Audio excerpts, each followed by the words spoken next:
Good afternoon. My name is Marshall Boswell, and I'm the chair of the English department. We're here today to celebrate the irrepressible phenomenon that was Mark Behr. Mark was our colleague, our friend, our teacher, our mentor, our mischief maker, our provocateur. He was like no one else I've ever met or will ever meet. Mark arrived at Rhodes 6 years ago from the College of Santa Fe. Leslie Petty and I were on the search committee that hired him. We first heard about his candidacy from our colleague Brian Schaefer, who came running down the hallway one afternoon with the news that the author of The Smell of Apples, which Brian had been teaching for the last 5 years, had just applied for our job. Not quite believing our luck, Leslie and I interviewed him by phone, and that was the first time we heard that incredible voice and that gorgeous, arresting accent. Afterwards, we looked at each other and said almost simultaneously, "I'm in love with this man." The teaching demonstration he gave during his campus visit will never be bettered. In their evaluations, the students apparently all gripped their writing utensils in their fists because they wrote in all caps.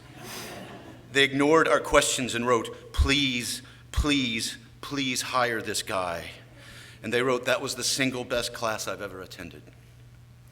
As the students in the room know, that one-off teaching demonstration was no fluke. Mark's classes were a thing apart. His students entered his classroom with one identity and finished the semester with another. Although it is overused, the only word that properly describes his teaching is transformative. Although another word, one that Mark himself loved, is formidable.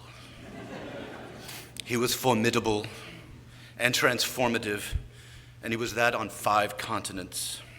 If you were lucky enough to be one of his students, he routinely promised to destroy you, to fail you, to go for the jugular, and in the process, he changed your life. All of us know these Behrisms, but there was a central part of Mark that could only be experienced in his first continent. That is Mark, the South African. When my family traveled with him to Cape Town and Kruger National Park for 2 weeks in 2014, we got to see Mark in his natural habitat. Heidegger writes at great length about our sense of not being at home in the world, of feeling alienated and inauthentic. The Mark my family saw in South Africa was a different Mark than the one we encountered here in Memphis. In a way that is hard to describe, Mark in South Africa was more completely at home in the world than many of us will ever feel. We all know the Mark Behr who called our attention to normative heterosexual biases, a phrase my 11-year-old learned to say, in fact, and who tirelessly demanded that we see through the power structures that control us and locate the sexism and racism upon which so much of these structures are built, always including himself among the complicit. But this critique was only half the story. Mark stripped away those human-made constructs so that we could see the remarkable animal in all of us. It's no mistake that one of his most affectionate things he could call you was animal. It's also no mistake that he delighted in trying to figure out what animal we each reminded him of. Animals weren't interesting to Mark because they reminded him of humans. Humans were interesting because they reminded him of animals. During our time in Kruger, we spent 8 hours a day driving slowly across dirt asphalt roads with our gaze focused intensely at the vast landscape all around us. We were there to do one thing: spot animals. And as we spotted, we giggled, we told stories. Mark taught my children dirty limericks and nursery rhymes in Afrikaans. No music on the radio, no cell phone service, no work talk. Nothing but the 6 of us in that van and the blameless majesty of the African bush, where Mark was born and where he had grown up. In the course of those 2 weeks, Mark effortlessly identified at least 50 different species of birds. We watched in wonder as towers of giraffe passed in front of our van with prehistoric grace. We saw prides of lions, families of elephants, huge stampeding herds of Cape buffalo, and the slow, heavy stroll of rhinos. Mark took unflagging delight in each new spotting. One particular refrain, and you will recognize Mark here, occurred whenever we'd see in the distance a traffic jam. Stopped cars meant a significant discovery, a lounging lion, or an impaled impala. With increasing excitement, Mark would press the gas and hunch over the steering wheel, exclaiming to my boys, look here, look here.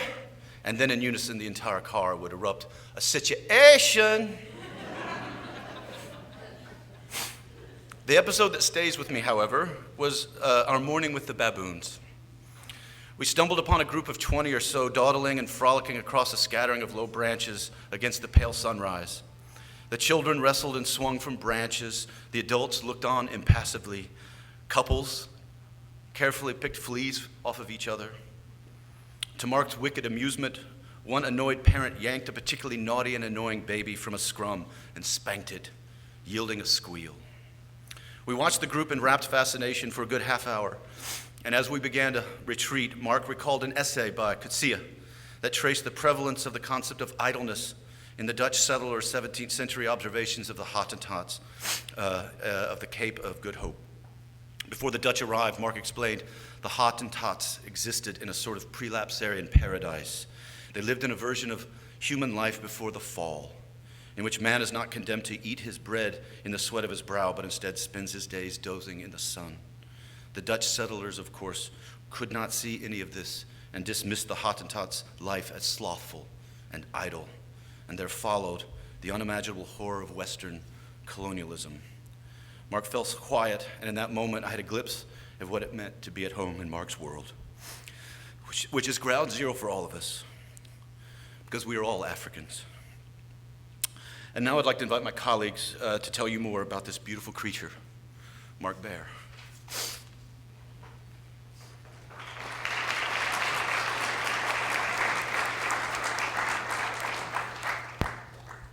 Well, as everyone here, especially up here on the stage, knows, it's certainly difficult to find words to express how one feels when someone who's been a part of one's life, and a big part of it, suddenly is no longer there. But I will do my best. Mark Behr was a remarkable human being. He will be remembered in the wider world as a brilliant author, an activist for equality and peace, and a powerful teacher. I will think of those things as well when I think of him, but most of all, I will think of him as a dear friend whom I will miss very much. I was serving as Dean of the Faculty when Mark came to Rhodes and was pleased to be part of the team that recruited him. I also got an excited visit from Brian Schaefer. Guess what? So I knew we had something special, and certainly when I met Mark, I saw that the enthusiasm was not misplaced, that we had an extraordinary opportunity. So I was very pleased to be part of that team that brought him to Rhodes. Not long after his arrival, we began to get to know one another. He would sometimes pop down to my office for an unscheduled chat, something not too many faculty members did. And late some afternoons after he'd finished teaching, I would drop in on him to continue the discussion. We took walks, we had meals, we attended concerts together. I learned a great deal about Mark, as one does with friends, about his family and his childhood, about his education as a chorister, his love of Beethoven's string quartets, his plans for his fourth novel, as well as a memoir. But more importantly, I learned a great deal from Mark. His unflinching honesty, his fearlessness, his infectious sense of humor, all were appealing and inspiring qualities that anyone who knew him quickly discerned. If his honesty and courage were sometimes uncomfortable, that was their strength and his, the ability to discuss difficult things in a way that was meaningful and often helpful. Mark was certainly a force to be reckoned with, as you've already heard. I often found myself swept up in his projects, and I was always the better for it. Who would have thought that I, in my 60s, would find myself speaking into a camera for the It Gets Better project, laying bare my life as a young Hoosier boy. But I did, and I'm glad I did. One of my real regrets is that one of Mark's thoughts about how he would spend his post-sabbatical time, that he and I would develop and team teach a course together, never came to fruition. In the final analysis, although I greatly admired his erudition and his talent, it was his heart that I appreciated the most. Or perhaps I should say it was the combination of those things that made him such a special human being. His passion for the creative arts as a vital part of a liberal education, his commitment as an advocate for the LGBT community, his generosity towards his students and friends and colleagues, all reflect that combination of intelligence and compassion. That final word, compassion, is critical to our remembrance of Mark. I myself learned a great deal about his capacity for compassion and caring in ways I never anticipated, but that I think are very telling.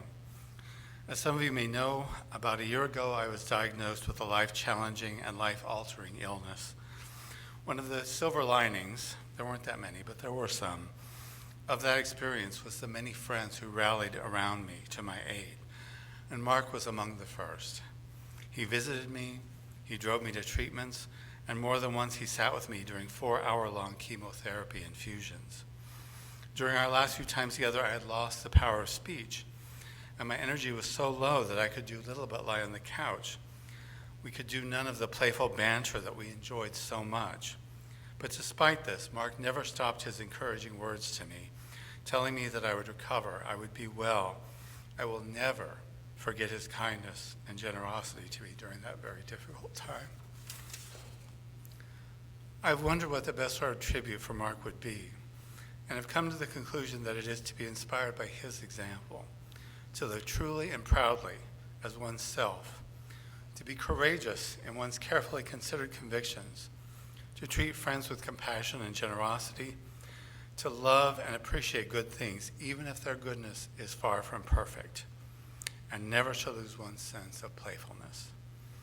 As I have said, I will miss Mark very much. I'm sure that is true of everyone here, and many who are not able to be here. His death is a terrible loss for our community, and it will take a long time for us to accept it. But I hope we can find comfort in the fact that his influence will last even longer. Thank you.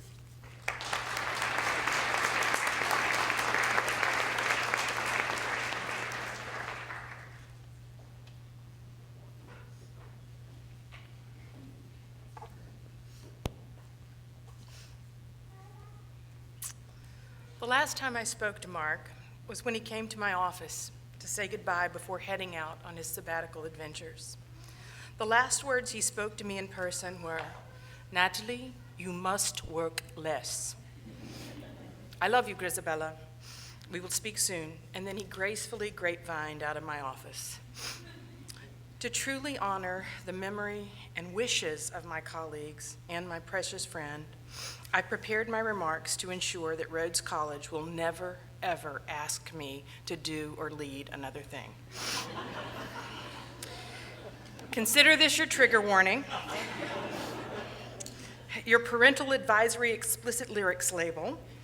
The contents hereforth are R-rated, so if you're under 17, you must be accompanied by a parent, adult guardian, or a gay uncle who can help you make sense of it all later. Some of you may not know this, but Mark dreamt of being a psychologist. What am I talking about? If you knew him, you knew that he thought he was a psychologist, right? Yeah. But truth be told, he really did think he was a psychologist. At no point in time did I ever acknowledge that years spent in intensive therapy is not exactly the equivalent to a PhD in psychology. And who am I kidding? It would have fallen on deaf ears. On countless occasions, I listened to Mark prattle on with such delight and intensity about the human psyche, Jungian psychization, and Freudian concepts like sublimation, primal fantasies, and preconsciousness. I never had the heart to tell him that those concepts are the language of novels and primetime TV crime dramas. Yeah. That real psychologists haven't used those terms for 40 years. But I couldn't, because he loved talking about and believing that in all of us there is something more mysterious, more complex, more fluid, more sexual than what we allow our world to see. As part of Mark's pseudo-psychology practices, as Marshall mentioned, he often asked, "What is your animal self?" And trust me, if you didn't know, he'd assign you an animal, which could be so complimentary and so endearing and so accurate at times. Who knew there were so many meerkats, gazelles, black mambas, buffaloes, field mice, warthogs, and mosquitoes among us? Mark made a day at the office feel like we were working in a land somewhere between Winnie the Pooh and Watership Down. Without question, Mark's favorite animal was the bull. Now, I want you to take a moment to recall the times you heard him mention a bull. Unthinkable, indescribable, despicable, unspeakable, formidable. That was his favorite bull. After spending so much time with Mark, I convinced myself that Afrikaans school must have spent an entire semester on bull words alone, and another full semester on meta-speech. Have you ever known a person to abuse meta-speech quite like Mark? Meta-speech is speech about speech. It's used to alert the listener as to what's coming next. Natalie, I must speak to you about something. Natalie, I must tell you why I don't like this salad. People, listen. This is going to be brilliant. Over time, I became disappointed when he stopped introducing his next speech act. As members of a liberal arts community, we know the value of being bilingual, how proficiency in multiple languages builds bridges and cultivates understanding between cultures. I'm sure Mark's bilingualism did all that and more, but he and I learned how to put that Afrikaans to good use in Memphis, Tennessee. Mark and I enjoyed fine dining. We'd like to go to nice restaurants. On 2 occasions, we agreed to have dinner at a new or trendy restaurant in town. The fact that they were booked never prevented us from showing up. Our MO was to go to the restaurant anyway. I'd request a table for 2, and then I would pretend in broken German and fake Afrikaans to tell him that they were booked and they couldn't take us. He would express complete dismay in Afrikaans, shaking his head and waving his hands a lot. I would then proceed to tell the hostess that this was his last night in Memphis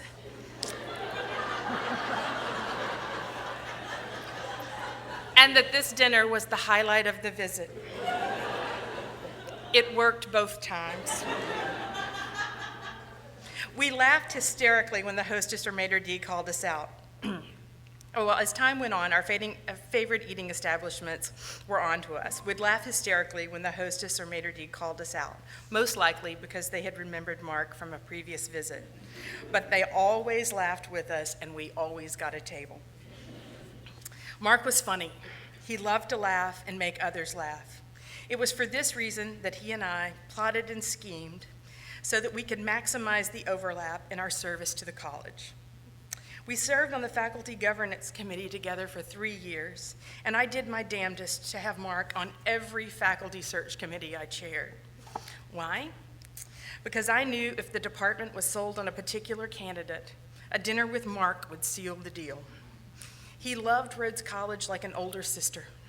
He intimately knew our merits, most efficient institution on 5 continents, and our shortcomings. We're a quarter century behind in how we talk about race and queers, he would tell our candidates. Candid conversations about our institution, sprinkled with his musings about exquisite vaginas, dildos, and other objects and body parts befitting of pristine anal cavities. Mark affectionately referred to his as a man pussy, with our candidates.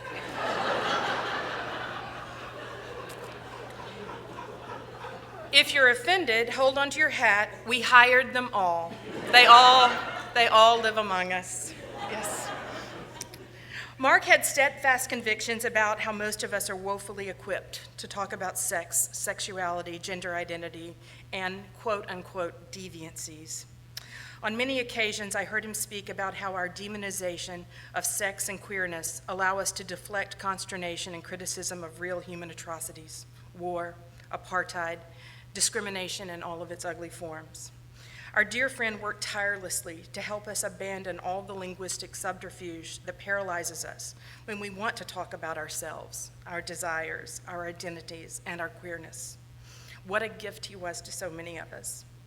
When he saw our vulnerabilities and discomfort, he gave us language, beautiful words that help us understand the truths within ourselves. Maybe he did understand Freud a little bit better than I do. Although it may be hard to believe, FGC with Mark in our midst was as much fun as it was drudgery. The lines between work and fun were always blurred.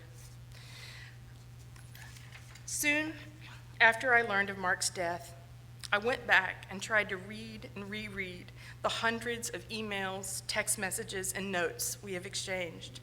Like so many of us, I just wanted to hear his voice and feel his playful presence. On one particular occasion, the committee, this is FGC, Cookie Ewing, Marshall, Mike Sheard, Steve McKenzie, Mark, and me, and then at times Michael Drump as dean and Milton Moreland as dean.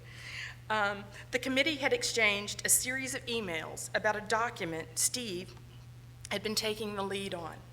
After a few intense exchanges about wording, Mark sent the following one-liner: "Steve, I'm behind you on this." Without a doubt, we all howled at our computers when we read it. For reasons unknown, Steve McKenzie was the target of Mark's flirtations. If you know Steve, you might consider him an unlikely or unwelcoming target because of his quiet, serious demeanor. Mark taunted him relentlessly.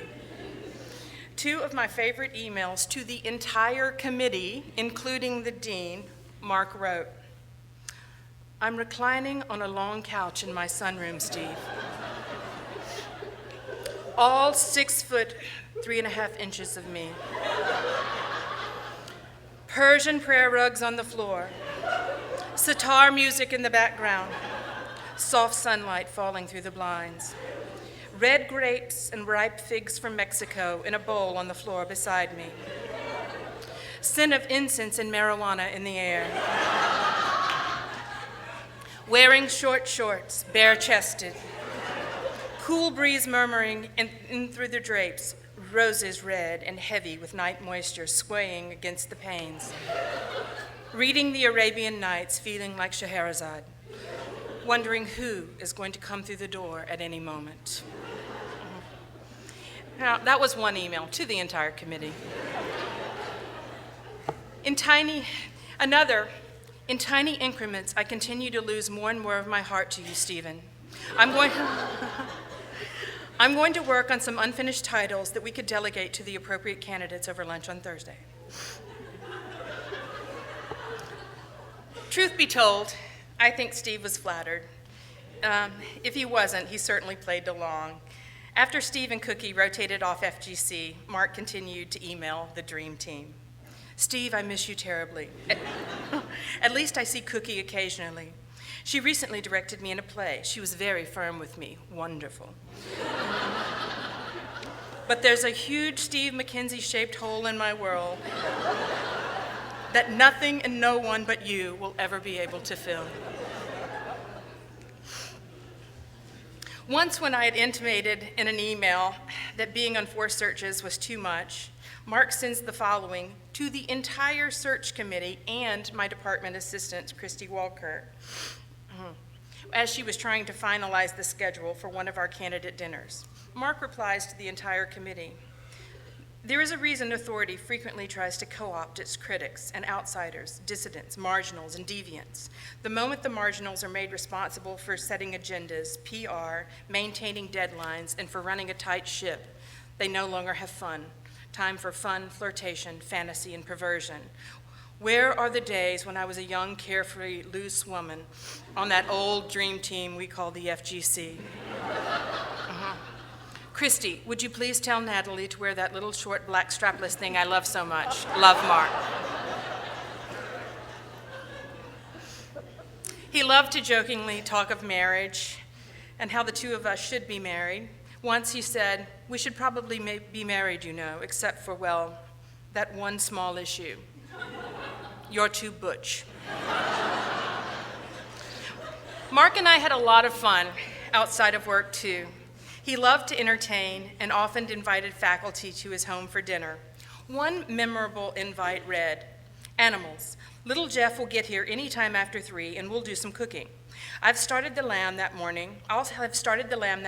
Katie, Natalia, come any time it suits you. We'll have a leisurely PM of cooking and frivolities. I must say, after this week, I'm fasting now till Friday night. Group sex has not been negotiated yet, but some S&M bondage is agreed it will happen between the salad and the lamb. Yes. My bungalow is 1950 Mignon Avenue, Midtown. It sits with its side facing the street, queerly. Mark Behr was a spirit of extremes, and his ability to glide between those extremes accentuated his complexities, but also made him accessible to all of us at some level. He was humble and he was grandiose. He was raunchy and he was eloquent. He was ordinary and he was effervescent. He wore big dangling hoop earrings and then those dainty, tiny, sparkling tanzanite studs.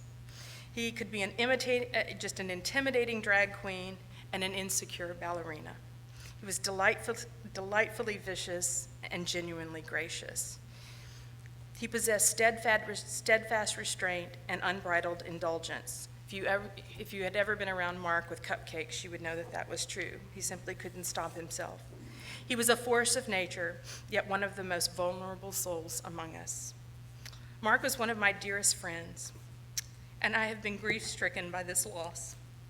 Shortly after his arrival in Memphis, our mutual friend Jerry Dye told me to get over to that Palmer Hall and meet that Mark Behr at once. Make him tell you the baboon story. You'll be lifelong friends.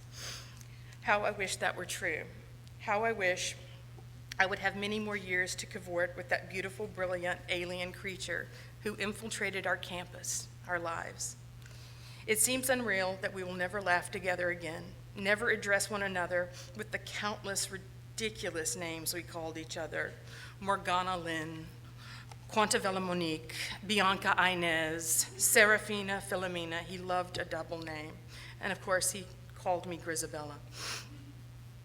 How I will miss his pursed lips and indignant glare when I was late for a meeting, and that glistening wink and devilish grin when he was planning our next caper. The emails and notes I've received from so many of you have meant so much to me. It warms my heart to know that you referred to us as wicked witches, terrible twins, the Godzilla girls, and an untamed, unholy duo. He would have howled in delight to know that we were perceived that way. I lost my partner in mischief, my precious, honest, open, authentic friend, my savage, my safe space, my irreverent Baroness.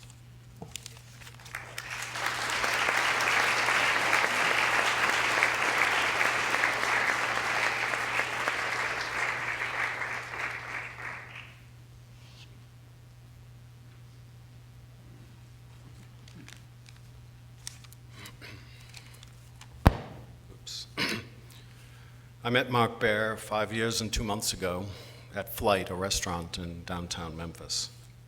After exchanging pleasantries, I told him that I had read and admired his novel, The Smell of Apples. He said, "Oh, thank you, but what about the other two?" A bit flummoxed, I said, "What other two?" Mark looked up from his menu, studied me quizzically, and with some malice and zero restraint, said, "The other two novels, come on, man. Haven't you read them? Have you got some sort of reading disorder?" So 60 seconds after meeting Mark Behr, I knew it was going to be a wild ride. What I couldn't imagine at that moment was that this ride, this journey, would only last for 5 years, and that nonetheless, so many miles, kilometers, Mark would remind us, would be traveled. Mark made me a better or less disordered reader by directing me to Gordimer, Coetzee, Martin Amis, Eduardo Galeano, and Rushdie. He insisted I read these authors. With time, I would learn that Mark didn't make suggestions. He issued commands, using that assertive timbre that built trust and forced truth. Mark, unlike most, was comfortable with conflict. He helped his American conflict-adverse friends to comprehend conflict's dynamism, its creative potential.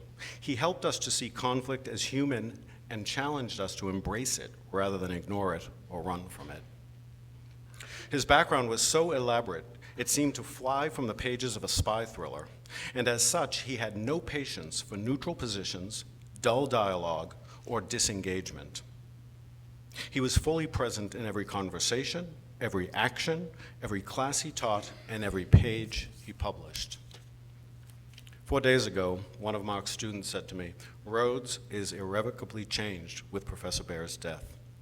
The young man explained how Mark's office was a place of refuge for students who felt slighted or overwhelmed or unworthy because Mark's extraordinary empathy was real, not manufactured, not textbook derivative. Mark will be remembered for his writing, but Mark will be loved and cherished for the way he embraced the idea of being a human being, an embrace that extended in every direction towards all people. In his last email to me last month, he wrote about his mother. Like all good sons, he worried about her declining mental faculties, and despite living at the literal other end of the earth, he spent significant time every year at home out of the duty that good sons owe good mothers. The last time I saw him was May 20th. He called and told me that he was heading to my house to watch the final episode of Letterman. He said that he'd bring me a big bottle of whiskey. He arrived at 10 p.m. with the bottle that was 97% empty. So I looked at it, and I said, a little distressed. I said, "Mark, what is this? This is just about enough drink to satiate a 16-year-old schoolgirl." With his beautiful, mischievous, wry smile, he said, "Yes, dear, I know, drink up."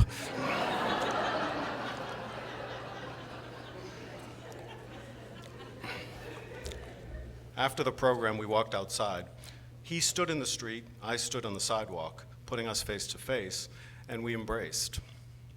Pausing close to him, I told him that I was very grateful for his friendship. "Mark," I said, "I want you to know you've really improved my intellectual and cultural life." He looked at me and without a hint of sarcasm said, "I know." A dark line from the Argentine Jorge Luis Borges reminds us of why we're here today and reflects our dismay at Mark's death. Ya somos el olvido que seremos. Already, we are the oblivion we shall be. But some lighter lines from the American David Foster Wallace shine on the life Mark lived. "The really important kind of freedom," said Mr. Wallace 10 years ago, "involves attention and awareness and discipline and effort and being able truly to care about other people and to sacrifice for them over and over in myriad, petty, little unsexy ways every day." Mark made sacrifices for all of us, for his friends, his colleagues, his students. And you can't forget Mark Behr. So we incorporate him into our work, into our language, into our essence. And in doing so, we keep him close by, and we keep on loving him.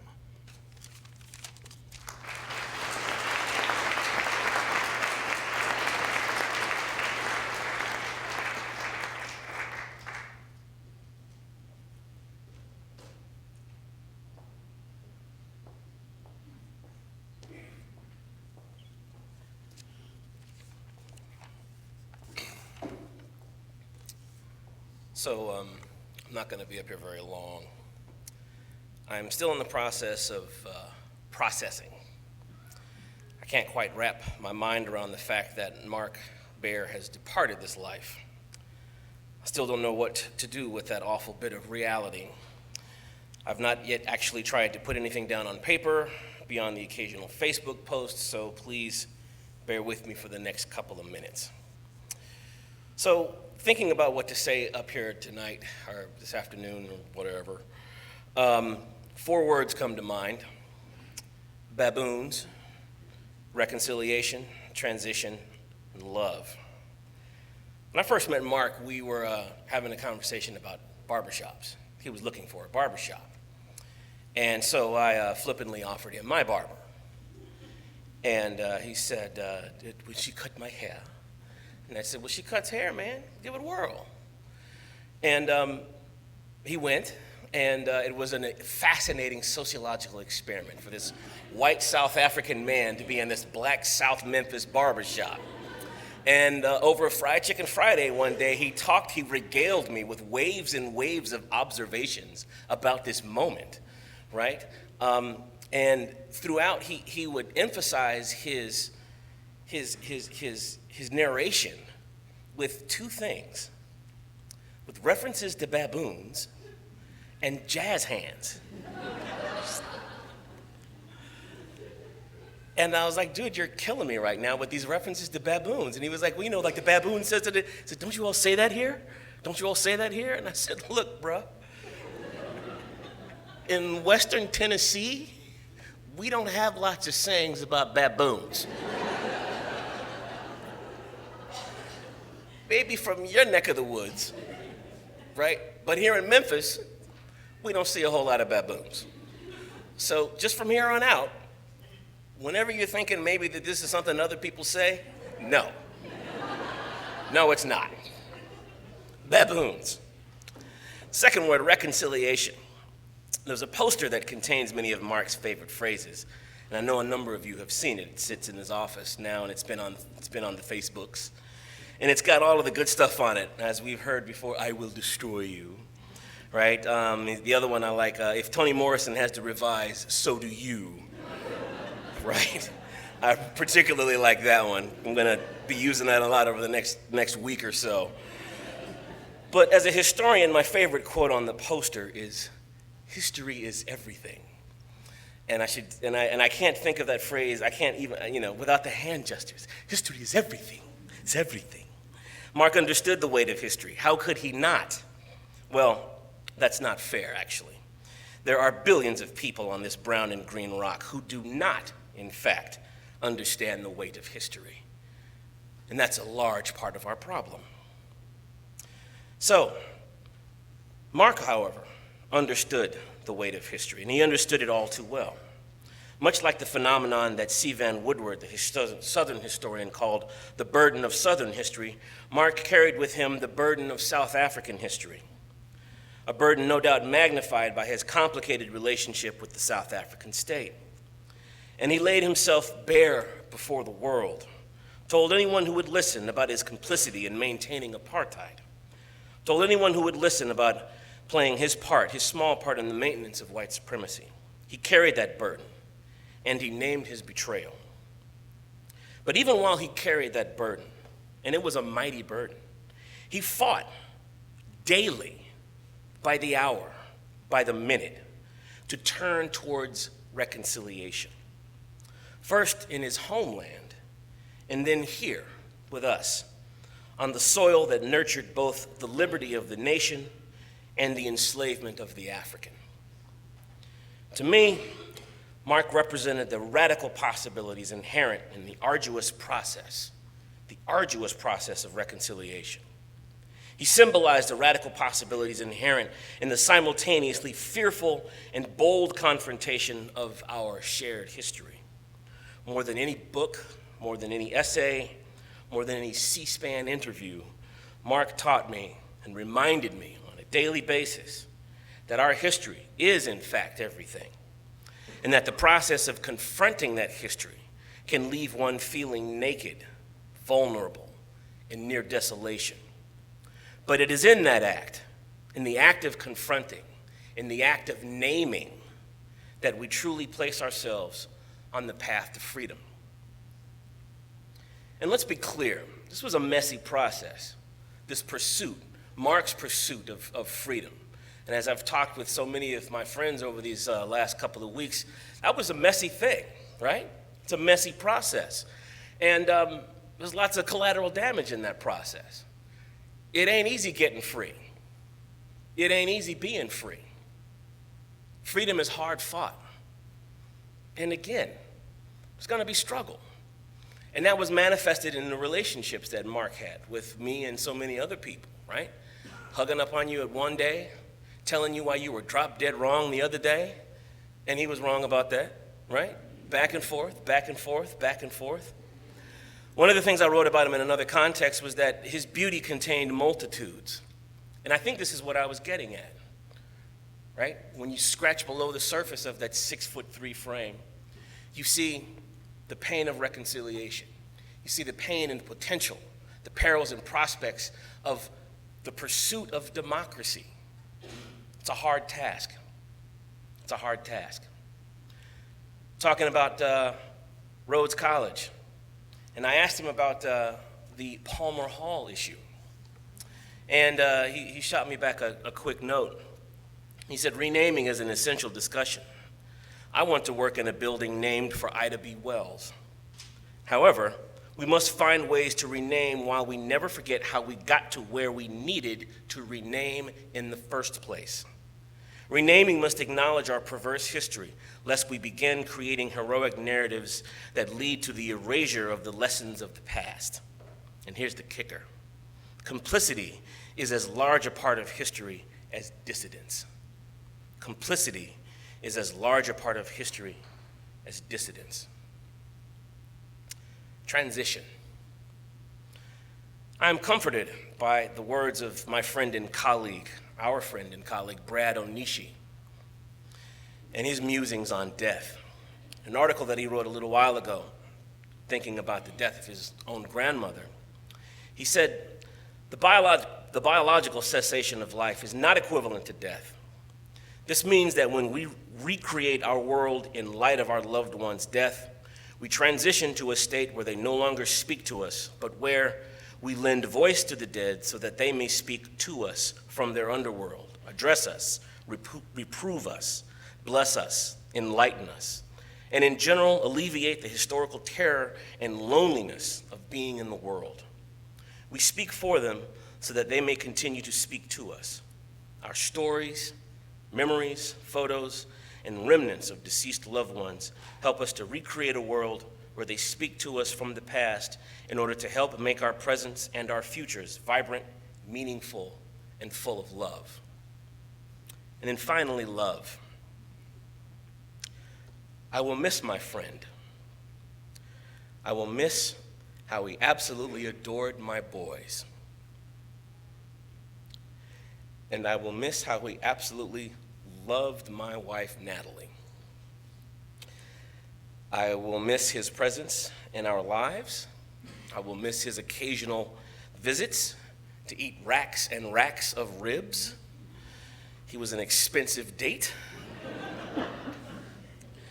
But I take solace ultimately in the fact that we here together had the exquisite pleasure of knowing such a beautiful and loving human being.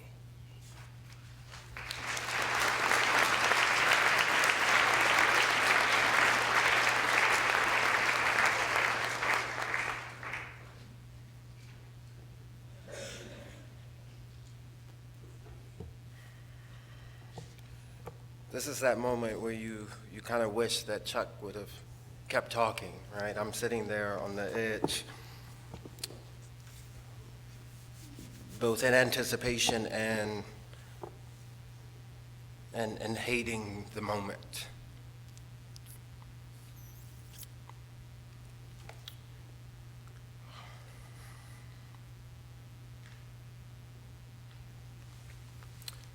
I'll begin where Mark and I often danced, and that's in the creative space that only Toni Morrison can write.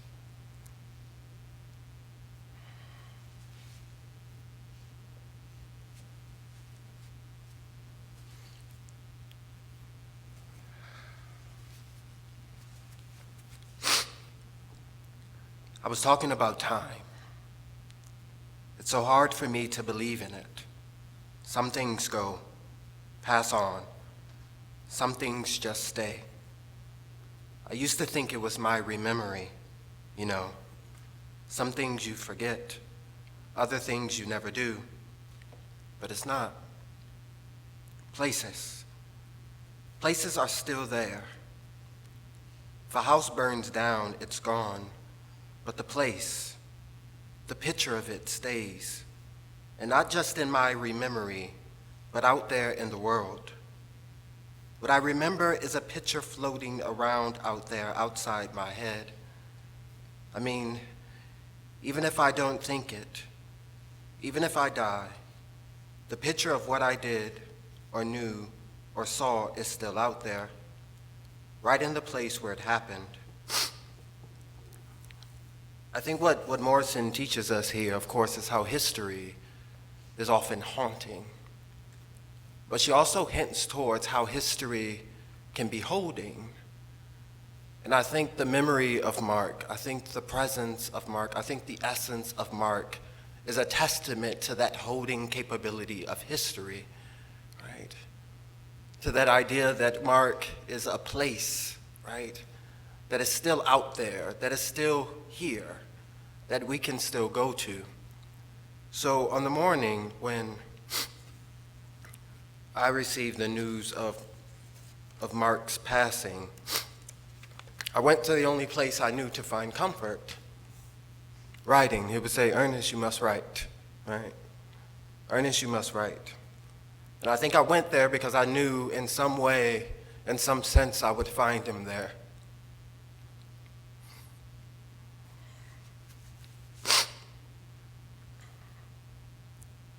For Mark and for memory, on affirming life and friendship. Beloved, this is what reality will tell you. Death is inevitable. It will come to us all.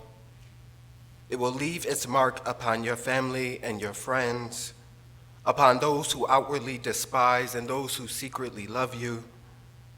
It will tell you that death is natural and random, that it is indiscriminate and ordinary. It will whisper that all things pass with time, and after the passing of life will eventually come the passing of this pain. This it will tell you without blinking and without comfort and without hesitation. It will state it as cold fact, as the immutable truth it promised you at birth. And you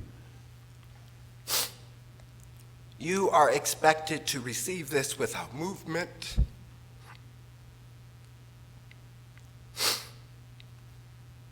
to accept it without protest. So when life or nature or the gods strip a life like Mark Behr's, you will be prepared to utter a few words, thank his ebullient spirit for the memories, and breathe easily. What reality will not tell you is that death is literally breathtaking, that you will awake in an ineffable chaos after sleeping in peace, that your world will feel heavy and dark as your friend is no longer here.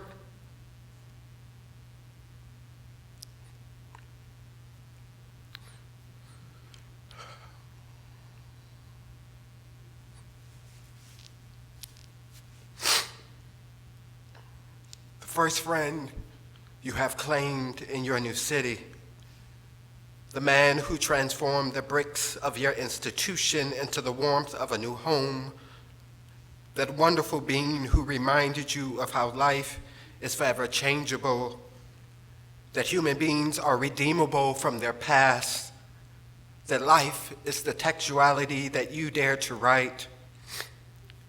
It will not tell you how inadequate the mind is in the face of this hurt, or how the heart can only heal when you acknowledge how it is broken, how that brokenness is but a trace or a symptom of a love you may not understand but undeniably appreciate. Reality will not tell you that memories are not enough, how the reach of remembrance can only go but so far, how you will long for one more walk, one more meal, one more smile, one more word, one more hug, one more memory. It will not tell you how your spirit will choke on the regret of not spending one more moment before he flew home to South Africa, of not having one more conversation where you told him how he has made your world better, of not enjoying one more celebration of the beauty and the power of language and love. Reality will not tell you how years of friendship will feel like decades of pain. To these, it will be silent. I remember the first time I met Mark as man and as friend. I was interviewing at the MLA conference for the professorship at Rhodes. And after responding to a question by remarking on how blackness can be exhausting, we looked at each other, introduced ourselves through silence, and gave each other a high five. That moment gave me a new life, a new friend, a new meaning. When I think of how to try to fish language from these tears, how to bend it into something worthy of his life, I can only say that above everything else, the fabulousness and intellectuality, the beauty and strength, the love and joy, the creativity and compassion, the friendship and love, Mark Behr is affirmation. In the quick, impulsive, unexplainable high five, he affirmed me, showed me what affirmation felt like, how it carves out a new space for breathing and believing. Mark Behr, my friend in kinship and queerness, reminded me how to breathe and believe. And this is something reality neglected to share,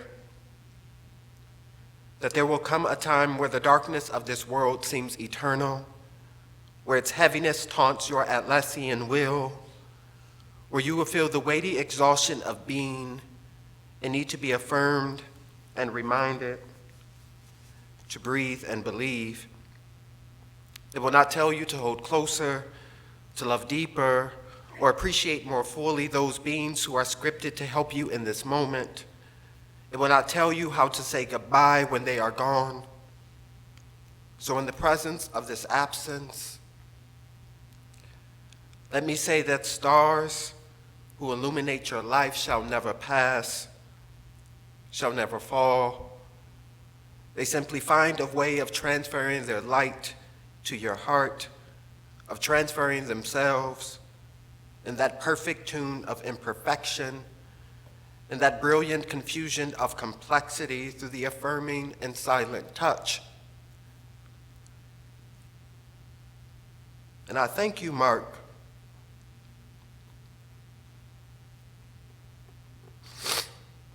for that touch, for that high five, for the ways in which you have shared yourself with me and with us. I say good night, my friend. I say good night. And I end in that space where we dance with Morrison. In this here place, we flesh that weeps and laughs, flesh that dances on bare feet in grass. Love it hard. Good night, my friend. Good night.